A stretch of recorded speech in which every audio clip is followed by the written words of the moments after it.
నమస్తే ఫ్రెండ్స్, నేను మీ జర్నలిస్ట్ బలి. ఆంధ్రప్రదేశ్ మాజీ ముఖ్యమంత్రి వైఎస్ జగన్మోహన్ రెడ్డి గారు కూటమి ప్రభుత్వాన్ని కూల్చేందుకు ఏమైనా ప్రయత్నాలు చేస్తా ఉన్నారా? ఇటీవలే జగన్మోహన్ రెడ్డి గారు చేసినటువంటి వ్యాఖ్యలు అలాగే ఉన్నాయి. కూటమి ప్రభుత్వంలో ఏమైనా చీలికి తీసుకొచ్చే ప్రయత్నం జరుగుతుందా? కూటమి ఎమ్మెల్యేలు ఎవరైతే ఉన్నారో వాళ్ళని తన వైపు తిప్పుకొని ఈ కూటమి ప్రభుత్వాన్ని అస్థిరపరుద్దాం అన్న ఆలోచన ఆయనకి ఏమైనా ఉందా? ఆయన చేసిన వ్యాఖ్యలు ఇటీవల కాలంలో అలాగే ఉన్నాయి. ఏం జరిగిందో మీకు ఎక్స్ప్లెయిన్ చేసే ప్రయత్నం చేస్తా. నా వీడియో మొదటిసారి కనుక మీరు చూస్తుంటే కనుక ప్లీజ్ సబ్స్క్రైబ్ మై ఛానల్. ఏం జరిగిందంటే, జగన్మోహన్ రెడ్డి గారు ఇటీవల వైఎస్ అభిషేక్ రెడ్డి యువ డాక్టర్ అయినా ఇటీవల కన్నుమూశారు. పులివెందుల్లో అంత్యక్రియలు కూడా జరిగాయి. ఆ కార్యక్రమానికి జగన్మోహన్ రెడ్డి గారు వెళ్ళారు. అభిషేక్ రెడ్డికి నివాళులు అర్పించి అంత్యక్రియల్లో పాల్గొని ఇక వెంటనే ఆయన తిరుగుముఖం పెడుతున్నారు. ఆ సమయంలో అక్కడ స్థానికంగా ఉన్నటువంటి వైఎస్ఆర్ కాంగ్రెస్ పార్టీ నాయకులు జగన్మోహన్ రెడ్డి గారి దృష్టికి ఒక విషయం తీసుకొచ్చారు. అన్నా, మన వాళ్ళను చాలా ఇబ్బంది పెడతా ఉన్నాడు ఇక్కడ డిఎస్పీ మురళీ నాయక్. ఈ డిఎస్పీ మురళీ నాయక్ అనే వ్యక్తి మన వాళ్ళని ఇష్టం వచ్చినట్టుగా విచారణలకు పిలుస్తా ఉన్నాడు, ఇష్టం వచ్చినటువంటి ప్రశ్నలు అడుగుతా ఉన్నాడు, అరెస్టులు చేస్తా ఉన్నాడు. ఒక కన్ను ఇతని మీద మీరు వేయాలి, మీరు కొంత సీరియస్ గా ఈ డిఎస్పీ మీద వ్యవహరించాలని చెప్పి జగన్మోహన్ రెడ్డి గారిని అడిగారు. ఉన్న పలానా జగన్మోహన్ రెడ్డి గారు చాలా సీరియస్ గా ఆ డిఎస్పీని పిలిపించండి అన్నారు. ఆ డిఎస్పీ మాజీ ముఖ్యమంత్రి జగన్మోహన్ రెడ్డి గారు కదా, సరే జగన్ గారు పిలిచారు కదా అని చెప్పి ఆ డిఎస్పీ ఇద్దరు సీఐలతో కలిసి జగన్ గారి దగ్గరకు వచ్చారు. జగన్మోహన్ రెడ్డి గారు ఏమన్నారు?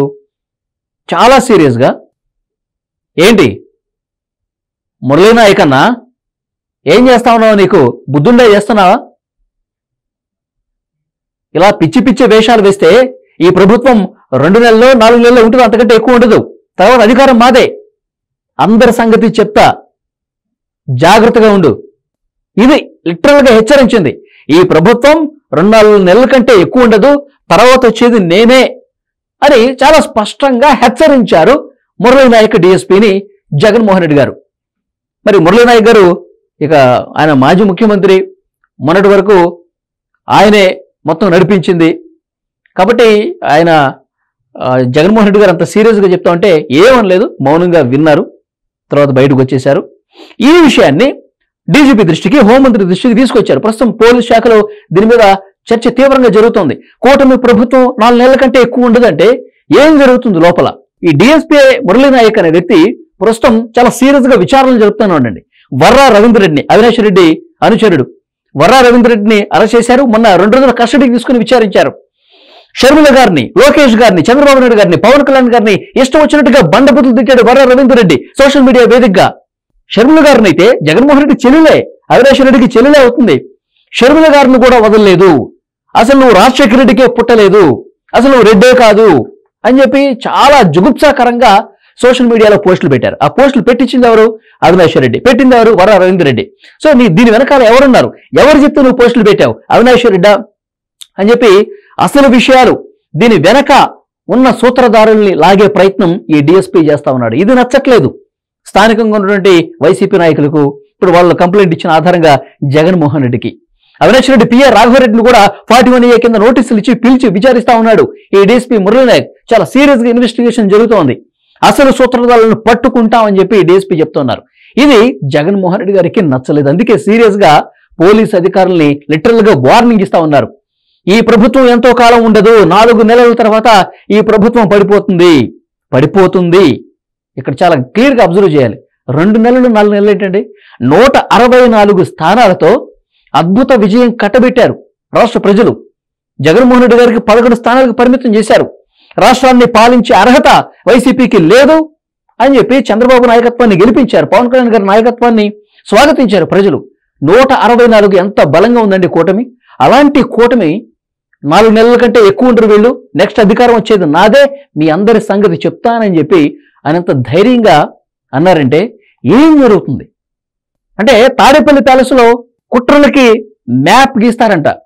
మరి ఇక్కడ చాలా మంది మాట్లాడుకుంటా ఉన్నారు. తెలుగుదేశం పార్టీ నాయకులు కూడా ఒక్కొక్కరుగా స్పందిస్తూ ఉన్నారు దీని మీద. జగన్మోహన్ రెడ్డి గారు ఎంతకైనా తెగిస్తారు. తెలుగుదేశం పార్టీ నాయకులు విమర్శలు చేస్తూ ఉంటారు కదా, 1,00,000 కోట్లు దొబ్బేశాడు జగన్మోహన్ రెడ్డి అని. నేనంటలేదండి. వైసీపీ వాళ్ళని, జగన్మోహన్ రెడ్డి గారిని, తర్వాత ఈ విధంగా విమర్శలు చేసేది తెలుగుదేశం పార్టీ, జనసేన నాయకులే. 1,00,000 కోట్లు దోచేశాడు జగన్మోహన్ రెడ్డి అని. మరి ఆ 1,00,000 కోట్లు ఉన్నాయి కాబట్టి ఒక 1,000 కోట్లు 2,000 కోట్లు పోతే పోయింది, ఎమ్మెల్యేలని మనం కొనేద్దాం, ఈ ప్రభుత్వాన్ని అస్థిరపరిచేసి ఎమ్మెల్యేలను మన వైపు తిప్పేసుకుందాం అని అనుకుంటున్నారా? ఆ ధైర్యంతోనే ఈ ప్రభుత్వం ఎక్కువ కాలం ఉండదు, వచ్చేది అధికారంలోకి మనమే అని చెప్పి చెప్పదలుచుకున్నారా జగన్మోహన్ రెడ్డి గారు?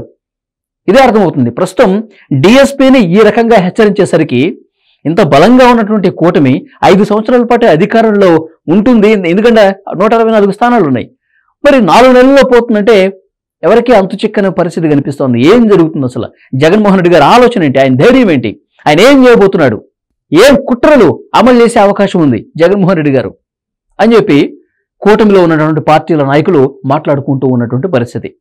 సో చూద్దాం ఏం జరగబోతున్నది. మొత్తానికైతే డిఎస్పీని హెచ్చరించినటువంటి ఈ విషయం హోంమంత్రి డీజీపీ చంద్రబాబు నాయుడు గారి దృష్టికి తీసుకెళ్లారు. దీని మీద చర్చిస్తా ఉన్నారు.